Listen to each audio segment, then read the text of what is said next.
Hey guys! So I'm just going to wait for everyone to join that's going to join, and then I had a few people ask me questions in the DMs that are maybe not going to be able to make it today, and so I have them written down and I'll go ahead and answer them. Hey Shelby, I have your question that you DM'd me to answer today, so I will definitely be doing it. And sorry I'm a little late. I had this necklace on and I went live and I was like, this is not working out. This is an outfit fail. So I'll just start with the questions that a few ladies asked in the DMs, and then if you guys have questions, go ahead and ask. I'm going to start with Shelby's question. So she said, hey Jessica, hope all is well. If I could, I'd like to ask a pre-question for Friday. I'm on cycle 3 with bioidentical progesterone and feel great. I finally have my estrogen detox under control. Woohoo! I've noticed that each cycle is shorter than it used to be. I used to average 28 to 29 days, but I'm down to about 25 to 26 days. Is this a cause for concern?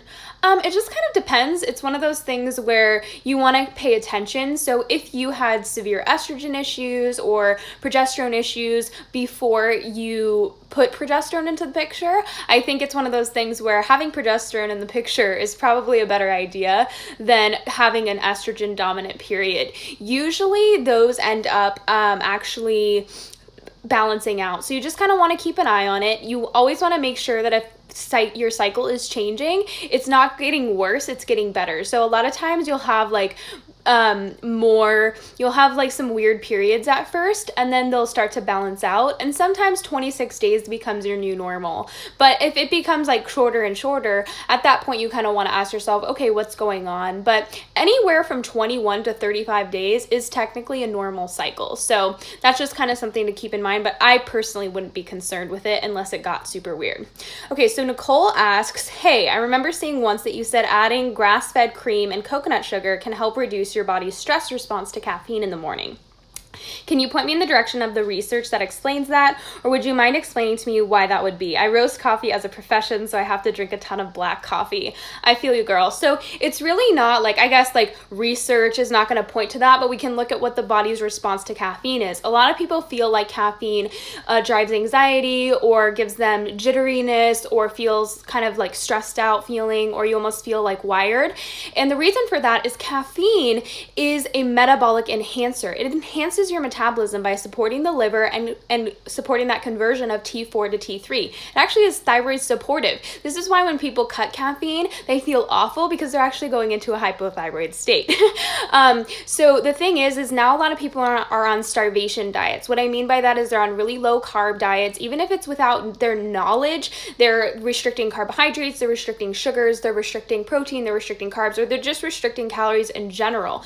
Starvation diets and caffeine do not go good, because think about enhancing your metabolism by drinking coffee and then pushing on the gas in your car without any gas in the tank. Your body has to create its own fuel. We have to get it through our brains, ladies, that we do not run on thin air. Our body either makes fuel or we eat fuel, but we don't burn no fuel. And so a lot of times when our body we've enhanced our metabolism, we need fuel to burn. And so when we drink coffee on an empty stomach, or we drink it without any protein or fat or carbs, our body can sometimes have to make its own fuel. And the way that it does that is with cortisol, with adrenaline, and that gives us that jittery kind of feeling. And it can really wreak havoc on our hormones. And so we need to make sure that we're eating before coffee and we're eating after coffee. If we find that coffee is making us hungrier, we need to make sure that we're acknowledging that hunger. A lot of people use it as an appetite suppressant, but when you're doing that, you're kind of utilizing coffee as a drug instead of as a traditional or therapeutic food. We cannot use coffee like crack cocaine. That is not the proper way to use coffee. We need to make sure that we're eating with it. And so if you have to drink black coffee for a living, it's not something to worry about. It's just something where, okay, you just need to eat a meal before you go ahead and drink a lot of coffee, and you need to make sure you're eating snacks and you're eating afterwards. You're just kind of acknowledging the fact that your body is speeding up and your metabolic rate is just speeding up because of that coffee. But a trick is, if you don't have to drink black coffee for a living, to put some sugar and some cream in your coffee to kind of give yourself fuel while you're drinking it. But a lot of women can't tolerate coffee on an empty stomach regardless of if they add cream and sugar, so I always just recommend drinking it after breakfast.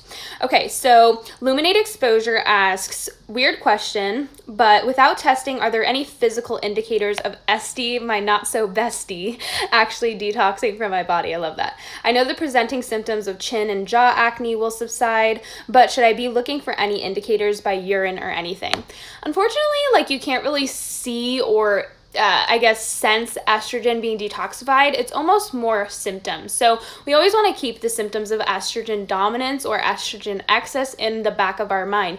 Estrogen can cause anything from really poor digestion, IBS-like symptoms, to headaches and migraines, to really bad irritability, especially around ovulation and during your luteal phase, but really anytime. Severe breast tenderness, fibrocystic breasts, ovarian cysts, horrible PMSy periods, heavy, clotty, crampy, and just really like fatigued cycles during that luteal phase and periods. So you really want to go cycle by cycle. This is why I really recommend keeping a health journal. I think it's very important to track the symptoms that go on in each cycle, because when you look back 3 cycles and you're like, whoa, I was a lot worse off than before. There are women that, have to double over in pain when they're on their period, but there are women that have a lot more subtle symptoms. And so sometimes we forget how much those symptoms are wreaking havoc on our quality of life. And even though they're not completely healed yet or cured, we're seeing gentle and gradual improvements over the course of time. So really, you're looking for, you're just looking for symptom improvement over time. You're looking for a better personality. You're looking to be like less, socially withdrawn. You're looking for, a more stable mood. So you're not so like up and down all the time, but then you're also looking for a reduction in your symptoms. And that can be a really big sign that estrogen is detoxifying. And then, there's always testing. So I usually utilize Dutch testing in my practice personally, because it's very helpful to see those improvements, because the Dutch test doesn't just show how much estrogen you have, it also shows how it's being detoxified and what pathways it's going down, which can be helpful to see those gradual, small, minute changes. But yeah, there's not you can't sense estrogen in your urine or anything like that. It's more like overall feelings. And then there is that kind of weight loss resistance that comes with estrogen. So a lot of women who are estrogen dominant, they store that extra 10 to 20 pounds, especially in weird places like their upper arms or their thighs, their hips, their butt. And it really affects fat distribution. So that can also be something that you can kind of see. It's not necessarily that you're going to lose weight. It's more that you see that your body is storing fat in a different way. Your fat storage is more even. Whereas when you have hormonal imbalances, you usually tend to store fat in one specific area, like hips and thighs, or belly, or upper arms, or you know what I mean? So you definitely want to pay attention to how your body is shifting and changing. But yeah, it does take time, and that's the thing. It's like you're not going to see like a dramatic result of like, oh wow, my estrogen is detoxed, It's more just like, okay, my body's actively detoxifying estrogen a lot better now because my symptoms have improved. Okay, last question, and I'll get to your guys' questions because I know they're coming in. Monica asks, just want to say thank you because you took the time to answer my question at the last live. Okay, I'm a little suspicious that I may have H. pylori and wondering what the symptoms usually are. Also, ways to get rid of it and prevent it. Thanks, girly. So H. pylori is a bacteria that's like a corkscrew kind of shape, and it kind of corkscrews into the stomach lining. Its goal is to take up residence in the stomach, but it cannot take up residence if it is an acidic environment. Keep in mind that your stomach acid is supposed to be as acidic as battery acid. It should be so acidic because it is the first line of defense against pathogens throughout your whole digestive tract. And H. pylori cannot thrive in an acidic environment. And so what it does is if your stomach acid is low, it can take up residence and then it starts producing ammonia. And ammonia, when mixed with stomach acid, neutralizes stomach acid. And so H. pylori usually takes up residence when you're not making enough stomach acid in the first place. Why don't you make enough stomach acid? you're either eating crappy foods, or you're eating too many polyunsaturated fats, you're on a vegan diet, or you're on a vegetarian diet, you're not eating enough protein, or you are stressed out, super stressed, super inflamed, your body is not promoting any energy towards digestion and only promoting energy towards survival. You're eating when you're really stressed out, you're not experiencing your food, you're distracted when you're eating. Those are all things that can really lower your stomach acid. And then what can happen is bacteria will get into your digestive tract, because that happens all the time, right? We're always exposed to parasites, pathogens, viruses. They're always coming in on our food, in our air, in our water. We're constantly coming in, and the body's supposed to be able to handle this. But when we are impaired and under stress, our body can sometimes become a lot more vulnerable to pathogens, and that's when H. pylori can kind of take up residence. And once it does, it begins to neutralize the stomach acid, which allows more of these bacteria to take up residence, until eventually you are finding that you have so much undigested food in your stool, your body's not digesting food at all, you're bloated all the time, fatty foods or protein just sits like a rock in your stomach, it's not being digested well, you have sluggish digestion, meaning your transit time is very, very low or slow, more than a day long. So there's a lot of things that can come from having an H. pylori infection, but it's really hard to know if you do. A lot of people that have ulcers do have H. pylori. A lot of people that struggle constantly with heartburn have H. pylori. So those are kind of the main, like GERD and heartburn, but not always. Some people don't even know they have H. pylori. They just have digestive issues and then come to find out they have H. pylori. So it's hard to like pinpoint H. pylori based on symptoms. You really do need a test. And I like the GI map. That's why I run into my practice. It really tests for everything, and it tells us just about every pathogen that is going on in your gut and your digestive tract. Okay, so Lacey asked, tips for insomnia around 1 to 2 weeks prior to period. Yeah, so a lot of times this is due to just low progesterone. Keep in mind that progesterone is both an anti-stress hormone and also a pro-sleep hormone. A lot of women that struggle with insomnia the weeks leading up to their period, from ovulation up until menstruation, are struggling with estrogen excess or low progesterone or a bit of both. And this is going to cause, we have to understand that insomnia is usually caused by imbalanced blood sugar, meaning we're waking up not realizing that our body is screaming for fuel. And so what happens is the body actually starts creating cortisol in order to make its own fuel. Cortisol is kind of that get up and go hormone, that stress hormone. It's going to give us energy, and then it's going to really prevent us from sleeping really well. Another reason why you're not sleeping is you can't relax. And so progesterone is anti-inflammatory, it's an anti-androgen, it's an anti-estrogen, and so it really does help relax the body, but it also works as an anti-inflammatory. And so sometimes when we're inflamed, we're not going to sleep very well. So overall, progesterone is a pro-brain hormone, and sometimes when progesterone's out of the picture, we just cannot chill. That's really what it is. Like, I call progesterone a chill pill for a reason, because it really is responsible for relaxing us. Some women will struggle with anxiety in the second half of the cycle when they're progesterone deficient. Some women will struggle with severe, just stress. They can't calm down. They're really tense and tight. Some women will struggle with low libido, and then some will struggle with no sleep. So I would really look into my progesterone levels if I were you. That might be just a direct sign that you're not sleeping well.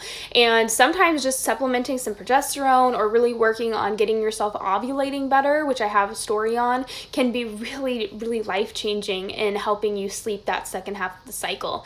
Another thing is having some carbs and some fat right before you go to bed can be really helpful. I'm not talking about a full-size meal. A lot of people are like, oh my God, not carbs before bed. And I'm like, you have to remember, you guys, that you use fuel while you sleep, regardless of if you want to or not. So if you want to force your body to make fuel out of cortisol, that's fine. You're just going to have shitty sleep, and you're going to wake up feeling exhausted, and you're probably going to store more fat. So have some, 6 ounces of some orange juice mixed with some collagen and some sea salt. Have some berries with some fresh whipped cream on top. Have some dark chocolate, or have some tea with some raw honey and a little bit of milk or cream in there. You are feeding and fueling your body to sleep well, and that can really help you sleep throughout the night. So those are kind of my tips for insomnia.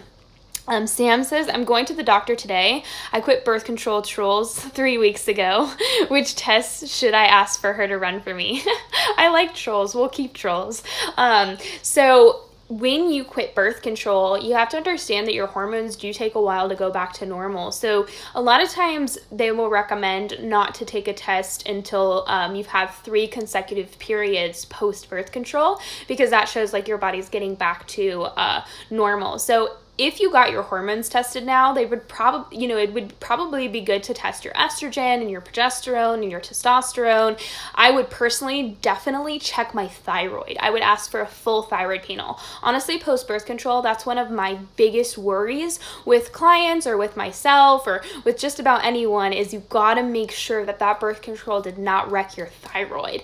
And then I would probably, I would request to test my inflammation levels, it's called HSCRP, which is C-reactive protein, and that will sometimes just show if we have elevated levels of inflammation in the body. And then I would test my insulin or blood sugar or post-glucose oral tolerance test, just something like that that's going to test how well you're metabolizing sugars. But hormones, if you wanted to get your sex hormones tested, like testosterone, estrogen, and progesterone, you could, but they would probably just be super imbalanced right now because things have not balanced out. But yeah, I would definitely opt for testing for my inflammation and testing for a full thyroid panel that includes free T3 and reverse T3. I've been tracking my cycles for 7 months. I've been ovulating and cycles are 28 to 32 days, but duration of period is 2.5 days. Heavy bleeding and clotting. Any advice is much appreciated. That's really interesting. So if you're ovulating, you are making progesterone, but I would really focus on detoxification during the luteal phase. Whenever you have, it's good to think of your period as a monthly report card as to how your health is doing. Clots can be caused by a couple of things. The biggest reasons are elevated estrogen, but a lot of people don't realize that clots can also be caused by super high cortisol or stress hormones, because cortisol is going to prevent blood from, or it's going to promote blood from clotting properly. Keep in mind that your menstrual blood shouldn't clot because your body is actually producing anticoagulants or anti-clotting mechanisms that are supposed to make that blood flow. And what's happening is when you're dropping clots, that's showing that you're bleeding faster than your body can clot or keep up, sorry, I'm making this confusing.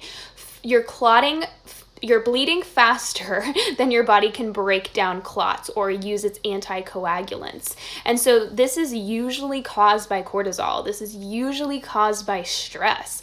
And this is why stress has a lot to do with, vein issues, varicose veins, things like that, because it's really going to affect the circulatory system. So I would really focus on lowering stress by keeping blood sugar really balanced, eating every 2 to 3 hours, protein, carb, and fat, focusing on inflammation, trying to get inflammation down.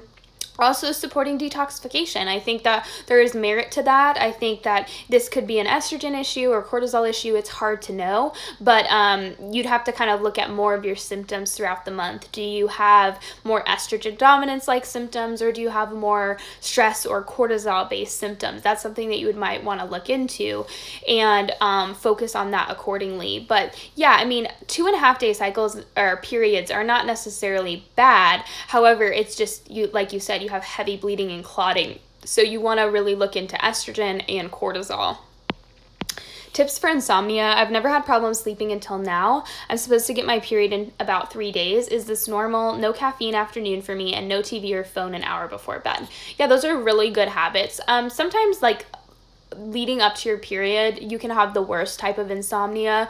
A lot of times that's just, like I said, it can be some low progesterone, but it can also be imbalanced blood sugar. It could just be low magnesium. That's a big one. So taking magnesium can be really, really helpful, whether you're making your own, you're doing an Epsom salt bath, or you're rubbing magnesium oil on your body, or you're actually taking a supplement, which my preference is going to be magnesium glycinate.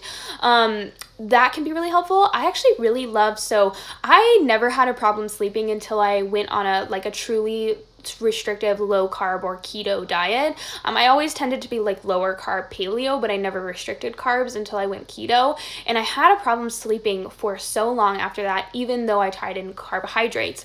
What I started doing that changed my life is using glycine. So glycine is why I promote collagen and gelatin and bone broth all the time. It's an amino acid that's very supportive to the liver, but also very relaxing. And glycine can be really awesome and it's so relaxing. And so what I did was I started mixing some glycine in some ice cream before I went to bed. And a lot of people are like, what? You eat ice cream before bed? And hell yeah, I do.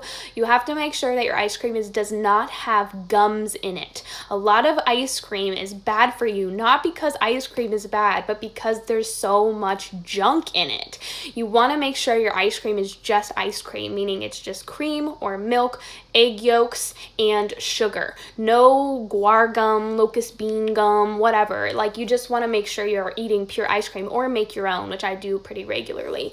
So it's kind of one of those things where I use ice cream as a tool to get good sleep because it provides me fat and it provides me sugar. And then I mix glycine in there and it just relaxes the heck out of me and I get incredible sleep. And I'm not like eating a whole pint of ice cream. I'm eating like a nice little serving size.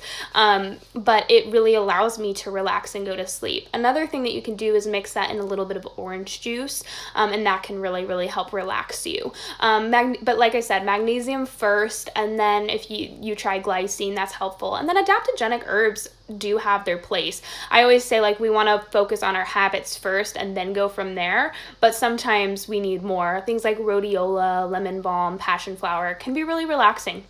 And they can really help us kind of relax and fall asleep, especially at weird times where our cycle's kind of messing with our sleep. How can I start working for weight gain and building muscles? A YouTube channel suggestion? I get a lot of workout ideas. I did get a lot of workout ideas from, her name is Jen Heward. I'm not like a fan of her necessarily. I just like all of her workouts, usually her older workout videos. I think she goes by like Honey Buns Fit. She has really awesome workouts from like years ago, and I really like those kinds of workouts. I really do. I weight train. So I taught myself to strength train, and then I became a personal trainer. After that, I like went to the gym. I knew nothing, and I just like wrote down some exercises that I was gonna try, and I tried to keep my core tight. Like, I tried to do form right, but at the end of the day, like, everyone has to be a beginner at something, right? And you always have to begin in order to become a master of something. And now, like, I can walk into the gym and do just about anything, and I have no problem walking into a weight room full of men and like keeping my head held high. But I know a lot of women are intimidated by the gym a little bit, and it's just kind of one of those things where you have to just kind of get over yourself and go in and learn and play. It's almost like a playground. You have to learn to play. You don't want to be stupid with it. You want to make sure that you are watching people that know their form.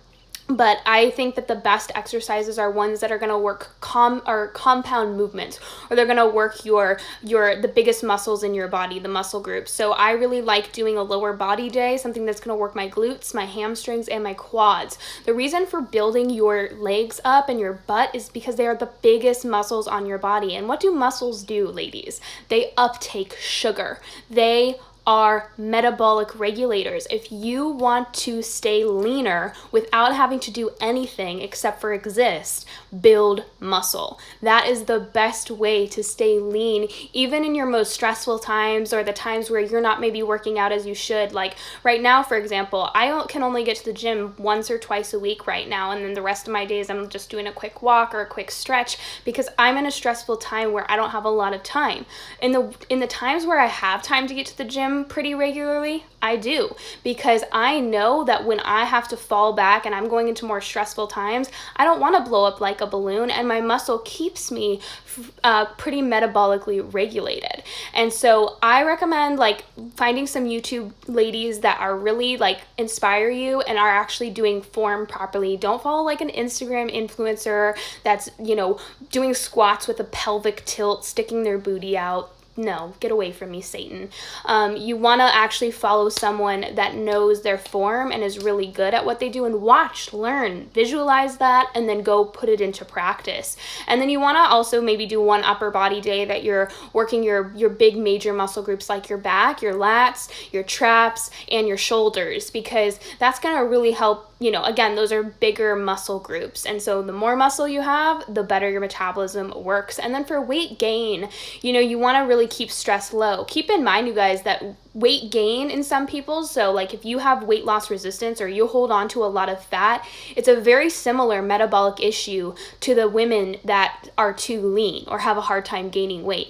Both are thyroid issues, both are liver issues, both are usually inflammation issues. It's just genetics usually being expressed in a different way. So we need to really get out of this culture where it's like, okay, leanness equals health. Like, no, a lot of, and lean people are suffering from that ideology as well. A lot of women who are too lean, they don't have a layer of subcutaneous fat that's keeping them metabolically stable, are actually struggling from metabolic issues in very similar ways as women that are overweight. They just don't recognize it because apparently leanness equals health. And so if you have a hard time losing weight, it's a good idea gaining weight, I meant. It's a really good idea to look into your thyroid, look into stress hormones. Consider it as a metabolic imbalance just as much as a person that can't lose weight. So there's a healthy weight that needs to be maintained, and there should always be that layer of subcutaneous fat, which is kind of your body's reserves. Doesn't mean you have to be overweight, but you do want a good layer of healthy, robust fat in between your muscles and your skin. But yeah, that you don't need to like overpound food to gain weight. You want to get your metabolism good. What are some good brands of lactose-free milk? Goat milk still gave me symptoms. So you guys want to keep in mind that lactose is the sugar in milk. It doesn't help you to get a lactose-free milk. If you have a hard time digesting milk, you have a problem making lactose. A lot of times, if you haven't drank milk for a very long time, you do need to really be very careful how you tie it in. A lot of people are just like, I'm going to chug a glass of milk. And I'm like, no, you're going to probably do a couple drops of milk for a couple weeks until you actually get back your tolerance. Some people just can't do milk for a little while until they get their body a little healthier and they get their progesterone levels up. Keep in mind, you need T3 and progesterone to make lactose. Or lactase, which is that enzyme that breaks down lactose, that special sugar in milk.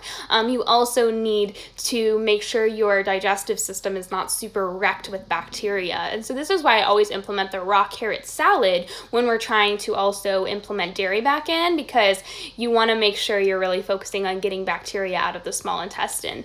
But A2 milk can sometimes be easier to digest, and so sometimes A2 milk can be a good choice first, just because those cows have the casein protein in A2 milk is a little easier to break down.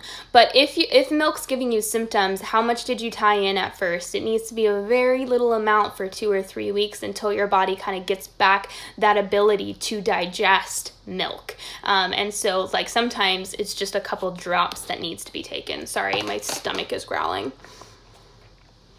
I have my smoothie / second breakfast. I ate 2 breakfasts. Is cellulite a symptom of hormonal imbalance or just normal? It depends. Like I always say, like, we don't want to start saying like our bodies like, oh, cellulite is just a sign of estrogen. But if you have excessive cellulite, excessive dimpling, I always kind of compare it to like if you saw a horse, for example, walking past you with like super dimply skin, would you be like, oh, that's normal? Or would you be like, what's wrong with that horse, right? Like it would be like, that's a sign of being, something's wrong. It's not normal. And it's kind of similar to us. Like a little dimpling here and there is normal. We are alive, right? It's like we are going to have fat on our bodies and it's going to distribute in a different way. But if you have excessive cellulite, a lot of times that's driven by estrogen. because estrogen is going to affect fat distribution. It affects how your body distributes fat on your body. It also affects water retention, and how your body kind of, because dimpling is really like, there's water pushed between the fat cells and the layer of skin, and that's why there's like this dimpling involved. It really does kind of matter. I personally get cellulite when I don't strength train. I go like a week without strength training, and lo and behold, dimple galore. I do like 2 or 3 strength training workouts and my cellulite's gone. It's just really like about forcing fat distribution in a different way. And yes, estrogen can definitely cause excessive cellulite, I think. But again, there's like, we need to acknowledge there's a difference between excessive cellulite and just normal dimpling because we are alive. Taking wild yam drops, would that increase progesterone? Yeah, usually. I think like, are you talking about like maybe Progessence Plus? All progesterone, bioidentical progesterone, is made from wild yam. So yeah, it might absolutely increase progesterone. Hey Jess, your raw carrot and liver lover tips did wonders for me, but I still have loss of sleep and heart palpitations. What other steps should I take? I'm so glad that has been helping for you. So heart palpitations and loss of sleep can be caused by a lot of different hormonal imbalances. Usually anything that's going to be like heart beating fast, not sleeping well, is going to be driven by stress, right? Because that sounds like, wow, the body's kind of stressed out. Salt is going to be your best friend. Sea salt specifically is very, very potent. A lot of people are restricting salt for whatever reason because, you know, there's this weird idea in like medicine that salt is bad, yet when you like, they'll tell you for heart health to like restrict salt, but then when you actually have a heart attack, they'll like pump you full of sodium. That's the first thing they put in your IV is like all this sodium. And I'm like, okay, whatever, that's weird, but okay. So salt is usually going to be driving stress issues. It can actually be something that drives lack of sleep as well. So I always say, like, how much salt are you eating? Are you liberally consuming it? That's kind of the first step. The second step is sugar and carbs. A lot of people are like convinced that carbohydrates are so bad for them, and they're still, even if they think like, even though I'm telling them and lots of people are telling them that carbohydrates do have their place and are very essential for hormonal function, a lot of people are still restricting them or have like weird rules about it. It's like, oh, I only eat carbs from sweet potatoes, or like I only eat carbs from this. And I'm like, you need to really experiment. Remember that fructose is actually really anti-stress, and it is absorbed in a very different way. The sugar from fruit doesn't have to go through the digestive tract. It goes directly to the liver. It doesn't have a big impact on blood sugar, but it really does support cellular function. And so this is why I'm always pushing like fruit and fruit juices, because it really is amazing for people who struggle with metabolic issues or gut issues that when they eat a bunch of starch, feeds bacteria and causes weight gain. When we eat sugar from fruit, fructose, or even like things like raw honey, maple syrup, sucanat, coconut sugar, all of those sugars break down into both sucrose and fructose, which fructose is needed to break down sucrose or other sugars, glucose. I should have said glucose. It's not sucrose, it's glucose. So we need to really recognize that different sugars and different carbs can actually be super therapeutic, and humans are very, very good at digesting fructose and utilizing fructose. It's very needed for metabolic stability. And so, you know, I always say like utilizing fructose throughout your day can be really, really anti-stress. It can really help you relax, and it can really also help you metabolize the food that you're eating with a meal better. And so I would make sure you're eating enough carbohydrates throughout the day, specifically from maybe fruit or fruit juices or things like that. And then I would, you know, make sure you're eating enough salt and potassium, and magnesium is also something that is really, really needed. It's needed by over 100 enzymatic reactions in the body, and thousands of processes in your body use magnesium. And when we have low metabolic function or thyroid issues, we cannot utilize magnesium properly, and we don't hang on to it well. Our cells waste magnesium. So this is why all these people are saying like, oh, you need magnesium, because you do when you're metabolically unstable. Once you have enough thyroid and you are metabolically robust, your body efficiently uses magnesium and you don't need as much. But until then, a lot of times magnesium works wonders on sleep and helping your body relax. So yeah, sodium, magnesium, and make sure you're getting enough carbs and sugar. I haven't had a regular period in a while, but my gap has been getting smaller from 60 days to 41 days. I just got brown discharge. Is this my body going back to normal? I'm not really sure, but a lot of times, a lot of us think like cycles are black and white, meaning that like they're either balanced or completely imbalanced. And a lot of times it takes us like 3 to 6 months to really actually start to see our bodies regulate our periods, and we'll start to see them become closer and closer together. We'll maybe see like you're seeing like brown discharge or weird like watery blood around the time that we're supposed to start our period. Even though we don't get a full period, we can see our body really trying to cycle. So yeah, I mean, I would say like, I don't know much more about your situation, but I would say like, yes, if they're getting closer and closer, that is a good sign. That's what you want to keep going, because as it gets closer and closer, it will eventually get to that 28 days, which is what the goal is. So I would definitely keep doing what you're doing, and as long as it keeps moving in that right direction, that's a great sign.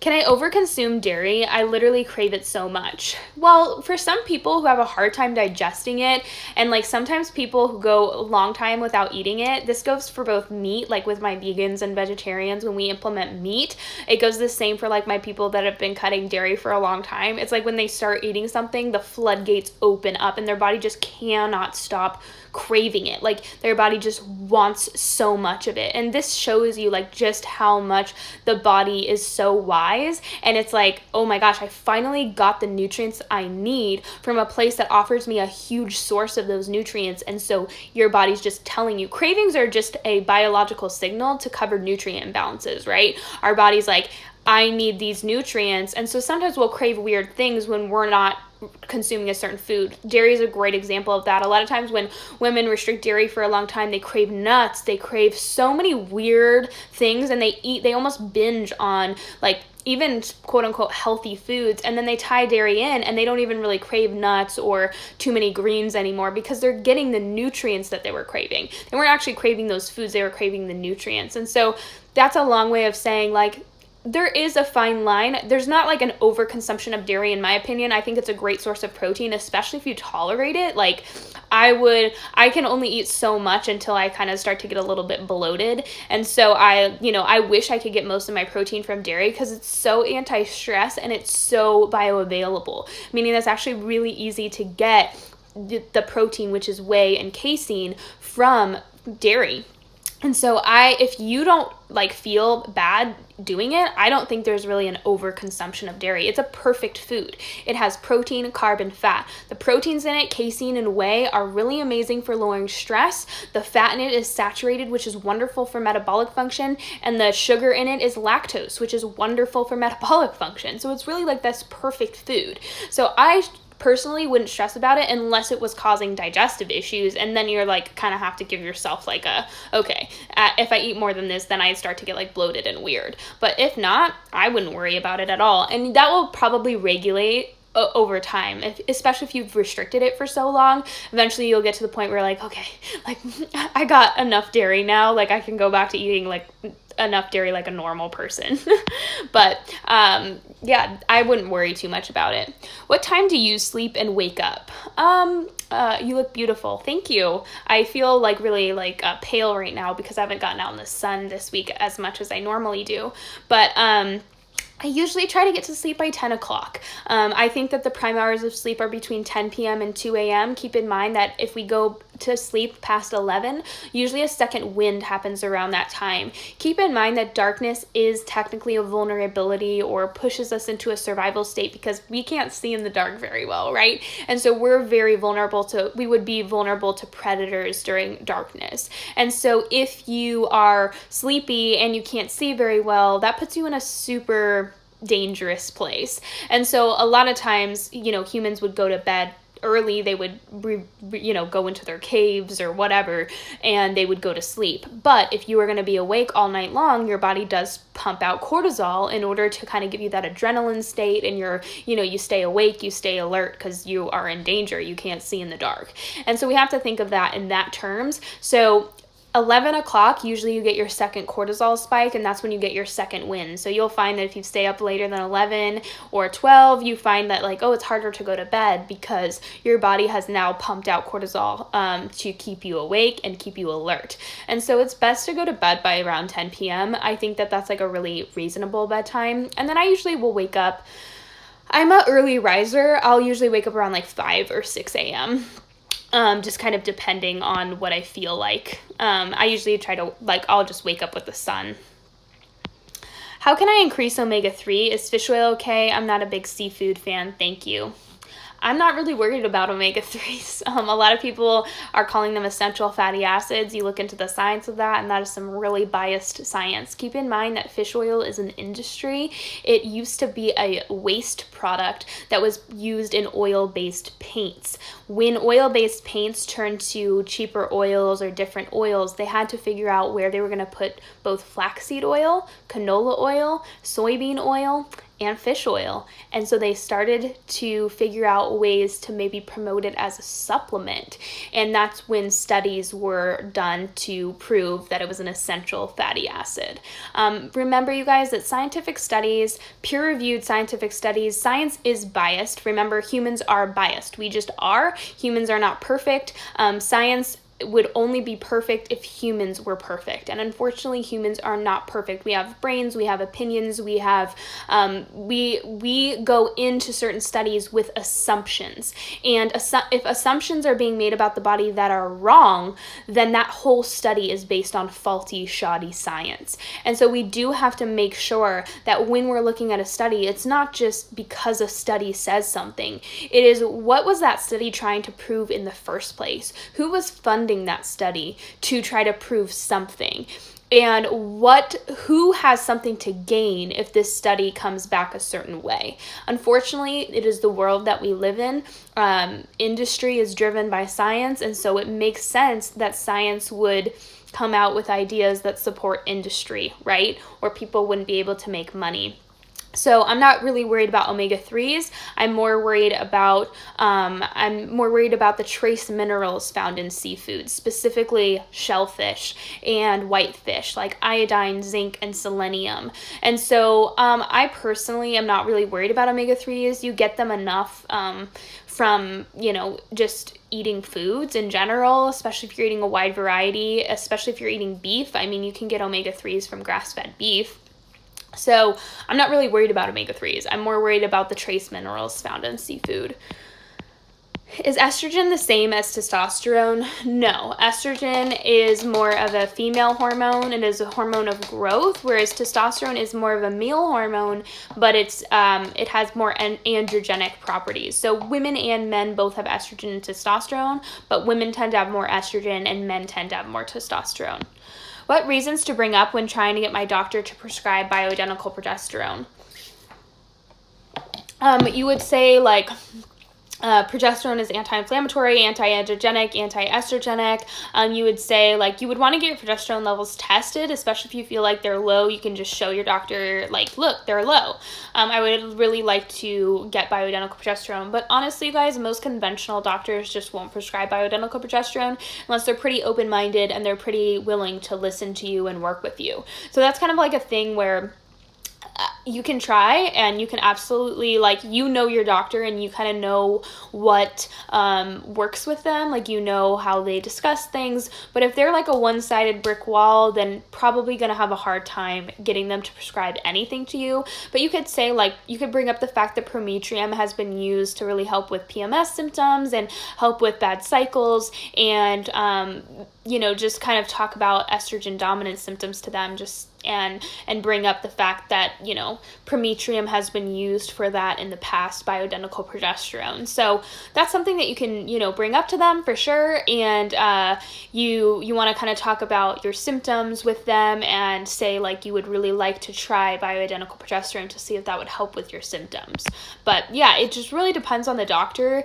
There are some doctors that are super open-minded to it or regularly prescribe bioidenticals, which I personally recommend, like, having a doctor that is very familiar with bioidenticals. They don't need to be a functional medicine doctor. I have an integrative medicine doctor that practices both conventional and integrative medicine, but she is completely covered by insurance. She's a normal doctor. She just is versed in bioidenticals, and she's very willing to prescribe them to me. So you don't have to be like pay out of pocket crazy functional medicine doctor. There are doctors out there that are more conventional and you know, just, but they still are willing to prescribe bioidenticals over prescribing medication. Please share more about inflammatory PCOS. Thank you. Well, we have to remember that PCOS is an inflammatory condition, period, regardless of what type of PCOS you have, which I'm not really convinced there are types anymore. It's more of like inflammation. We have to keep in mind estrogen drives inflammation, and PCOS is almost always a condition of estrogen dominance and estrogen excess and progesterone deficiency. Progesterone is anti-inflammatory, right? And so here we have this hormone dominant estrogen that is inflammatory. It's a hormone of growth, meaning it's going to make us fat. And then we don't have enough progesterone, which is going to be anti-estrogenic and block estrogen. And then on top of it, it's also going to be anti-inflammatory in itself. A lot of women are struggling with inflammation due to excess estrogen and not enough progesterone. And so that's my first thing, is get your progesterone levels tested. Get your estrogen levels tested. If your estrogen comes back normal, keep in mind that progesterone is needed to mobilize estrogen. And so if you do not have adequate estrogen levels, it doesn't mean that your estrogen is low. It means that your estrogen is being stored in your tissues because progesterone is not mobilizing it. And so there's two different things going on. And then also inflammation is going to largely stem from the gut. So if your gut is overburdened with bacteria that's creating something called endotoxins, these toxins that bacteria create burden the liver. And if the liver is already inefficient from not eating enough, not having enough nutrients, not getting enough protein, not getting enough sugar, your body cannot handle these endotoxins, and so they go into general circulation. They then cause inflammation to the cells, which causes insulin resistance. And so we need to make sure that we are looking into our gut issues and we are looking into our hormone levels. Another thing that drives PCOS very commonly is low T3. Free T3 is low and it's causing insulin resistance, thyroid issues pretty much. So getting a full thyroid panel is so essential for polycystic ovarian syndrome. I say this over and over again because it just is. Like, it's so needed for you to check both your free T3 and your reverse T3. The reason why you need to check reverse T3 is because when you have PCOS, you usually have high stress. You have high cortisol, and cortisol converts the active form of T3, free T3, into reverse T3, which is completely inactive. And so that's going to cause weight gain. That's going to cause a slow metabolism. That's going to cause dry hair. That's going to cause hair loss, dry skin. And it's also going to really impact your estrogen detoxification, because keep in mind, we need our thyroid functioning in order to detoxify estrogen. How to rebound from a day or two of disrupted sleep. Okay, so when it comes to disrupted sleep, it's kind of one of those things where you're going to feel more hungry, you're going to have more cravings, you're going to feel a little bit more stressed out. And so I just recover using food. I make sure I'm eating every 2 hours on the dot. I'll probably eat a little bit more. I'll probably gain a little bit of weight, not fat, just water, because you're not going to be detoxifying as efficiently. You just kind of take care of your body like you would. Try to fit in a nap if possible, and just kind of go into the next day hoping that you're going to get good sleep, and try to prepare and plan for a little better sleep. But I just kind of, I try to fit in a nap if possible. I try to take it easy for like an hour if I can. And then I just kind of try to really fuel my body with food to kind of make up for the energy that has been lost. Hi Jess, would you know what causes functional cysts and how are they diagnosed and treated? I'm not sure, you guys. I'm not a doctor, so I don't really deal with things like the conventional way. I'm not like going in and diagnosing or treating things. I usually think that cysts are driven by like inflammation and toxins. The reason for this is a lot of times bentonite clay applied to cysts, at least topically when the cysts are in the skin, really helps with cysts. And then a lot of women find that their internal cysts, specifically their ovarian cysts, are really helped out with progesterone. So it makes me think that they have an estrogen component, which is proven a lot by other people and other research and resources. So I'm not really sure about functional cysts, and I'm not really sure how they're diagnosed and treated at all. Terrible mood straight after my period for no reason. What could cause this? Usually that's going to be like imbalanced blood sugar. A lot of times we are moody and we don't realize we're hangry. And it's not like you saying like, no, I know when I'm hungry and I'm not. But a lot of us, we've kind of really overridden our body's hunger signals to the point where we don't even really... Like, our body doesn't even tell us when we're hungry anymore. It just kind of starts being, like, irritable and moody and tired and crabby. And when we eat, that immediately goes away. And so I always say, like, when you're on your period, it's so important to eat something small every 2 hours. Even if it's just something, like, really tiny and small, even if it's just, like, a piece of homemade dark chocolate with some, you know, raw honey and coconut oil and cacao. Doesn't have to be like a full-on meal. Just something to get in your body every couple hours can really help with the moodiness during a period. And magnesium also really helps calm you down, as well as lots of sodium and some potassium. Potassium is really helpful. A lot of women are low in potassium when they start their period, and so just drinking some coconut water or some orange juice can really, really help. But also, a lot of women are still exercising when they're on their period, which is a horrible idea. You should really prioritize sleep during that time, and you should like treat naps like they're a workout. I wake up so thirsty in the middle of the night. Does this mean I'm taking in too much salt or not drinking enough fluids? Neither. Keep in mind that adrenaline makes us pee a lot. This is like stress hormones when people have high stress hormones, they'll find they're like peeing all the time. This is why when you're like obsessively drinking water, you're peeing all the time, because you're like flushing out minerals and it's causing lots of stress. So sometimes when you wake up really thirsty or parched or have dry mouth, this is a direct reflection of elevated adrenaline levels or being driven by the sympathetic nervous system over the parasympathetic. Sympathetic nervous state is like when your body is in fight or flight and it just prefers to just burn its own tissues for fuel and kind of be in a more survival state. And so usually when you're waking up chugging water, it means that you're kind of stressed out a little bit. So are you eating a bedtime snack? What are you eating during the day? Are you going to bed hungry? Are you in a place where there's like a cell tower or a lot of Wi-Fi? There could be a lot of like, you're looking for sources of stress. That would be the first thing. But it could also be like, you know, when you're thirsty, you still need to drink. But it's just one of those things where if you're waking up and you're having to like chug water, you want to check in. Like, are you drinking enough fluids throughout the day? Are you hydrating enough? And that doesn't just mean water. It's like, are you, drinking liquids, bone broth, juices, eating juicy, ripe fruits, things like that? If you are hydrating enough, it's probably not that you're not hydrating enough. It's probably something else, and that you would want to look into what's maybe driving some stress while you're sleeping. My blood cholesterol levels are super high due to genetic reasons. Should I be worried about my cholesterol level with how much saturated fats I've incorporated into my diet? I'm not sure. Like, some people are affected by saturated fat, especially if they have genetically high cholesterol. But a lot of times cholesterol levels are going to be driven by liver issues. So it's kind of one of those things where when people have high cholesterol, I always want to like focus on their liver, and we also want to closely monitor their cholesterol levels when they implement saturated fats. Most of my clients don't have a problem with that, even the ones with genetic tendencies. However, some of them do, and do a lot better on just a lower fat, a higher carb diet. It just kind of depends. Please share some good brands for magnesium and zinc supplements. Magnesium, I personally make my own. You just using milk of magnesia and sparkling spring water. The recipe will be in Fully Nourished.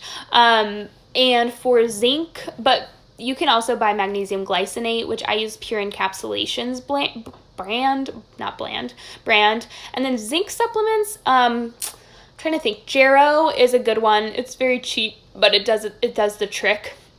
I personally try to encourage people to get zinc as much as possible from their food, specifically like grass-fed beef liver. You can buy that with Ancestral Supplements. They have a really good brand of beef liver, but if you need to supplement zinc, Jarrow is a good brand. But supplementing zinc can get dangerous, you guys. When you start to supplement minerals that you don't know if you need or not, you can start to throw things out of balance. So for example, when you're baking a cake and you add 2 tablespoons of baking soda instead of 1, you now need to add more flour, more sugar, more of every ingredient in that cake recipe. And it's very similar with supplements. When you start really messing with mineral levels, you start really ending up messing with your whole body. And so this is why it's always good to get your minerals from your food as much as possible, because they usually come in the perfect combination of nutrients. For example, when you eat grass-fed beef liver, it doesn't just have zinc in it. It has zinc, it has copper, it has iron, which all work synergistically.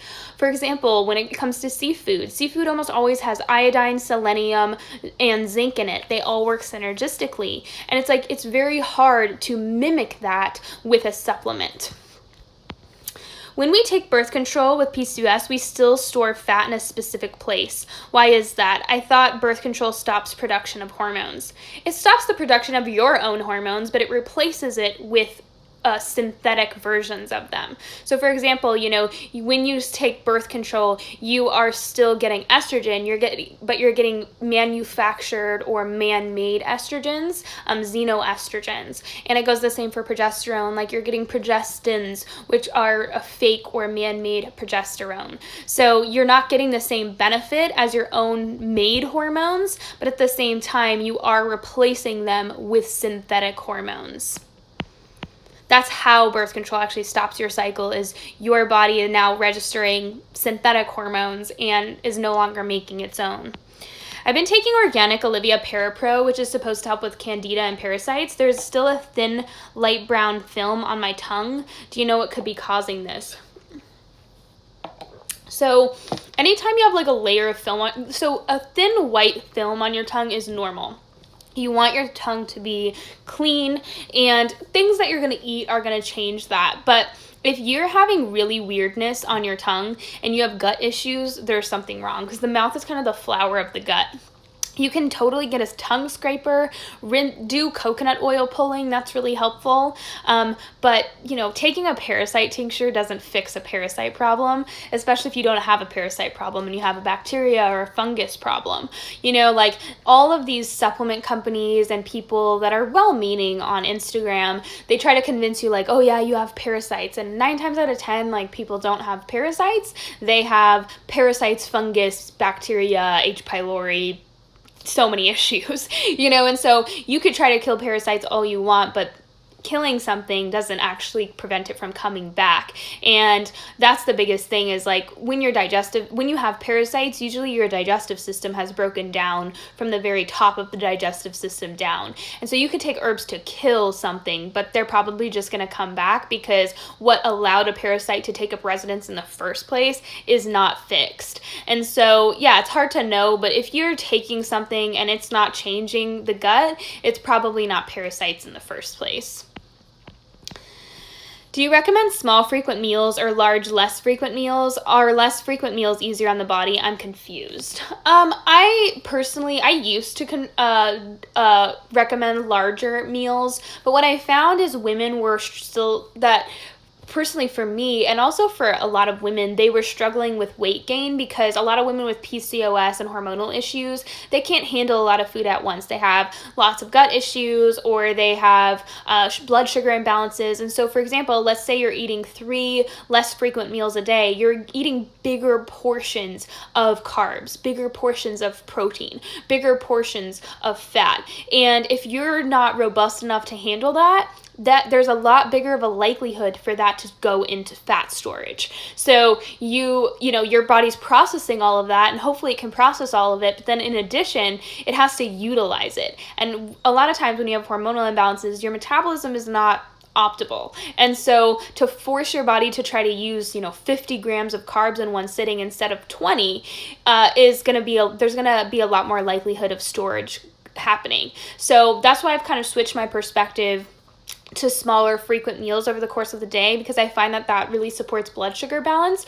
You're kind of manually supporting your blood sugar. You're not forcing your body to break itself down in between meals. And then you're also not forcing your body to break down so many carbs or so much protein in one sitting. You're having more moderate amounts. I hope that makes sense. But everyone does a little different, and everyone needs to find what works best for them. Is quinoa rough for someone with IBS? It seems to work so well for me, but don't want to overdo it either. It tends to be, but again, if you digest it well, I don't see a problem with it. A lot of people will see it come out on the other end if they don't digest it well. Okay, Instagram gives me 1 more minute, you guys, so I'll answer as many as I possibly can. Hi, Jess. Is it okay to add collagen peptides to bone broth and hot drinks, or should it just be smoothies and cool drinks? It's totally fine in hot drinks. May I just say you look absolutely lovely today? Yes. Will you make a highlight about Fully Nourished? Yes. So I'm actually going to announce today. So Monday, Fully Nourished will be out, and I was going to do a highlight about it tomorrow, or a story about it tomorrow, so stay tuned. I'll announce it today just to remind you guys, like, it'll be out on Monday, but tomorrow I'll actually sit down and do a story on the details. Your skin is glowing. Oh, thank you. I think it's just the light. Periods have been irregular with 60-day gaps, but have been getting better, and now I'm at 41 days. Just got brown discharge. I already answered that question, okay, girl? I have brownish spotting for a couple days before my period begins. Is this related to estrogen dominance? Not necessarily. If you have like other estrogen dominance issues, then maybe, and it improves as you detoxify estrogen, then maybe it is. But I wouldn't like say that that is estrogen dominance. It could just be your normal. This is amazing information. Girl, I'm learning so much. I'm so happy. Okay, 1 more. Hey, Jess, been following your Rex for a few months. Last period was bad. This one came early and with some old blood to start, but first time in months I didn't need non-steroidal anti-inflammatory drugs. Do you think that's good? Honestly, if you didn't need NSAIDs, that is an improvement in my book. So you kind of want to, sometimes when you're making changes, your periods do change, and that can be normal. You just want to make sure that they gradually get better. All right, thank you guys for joining me.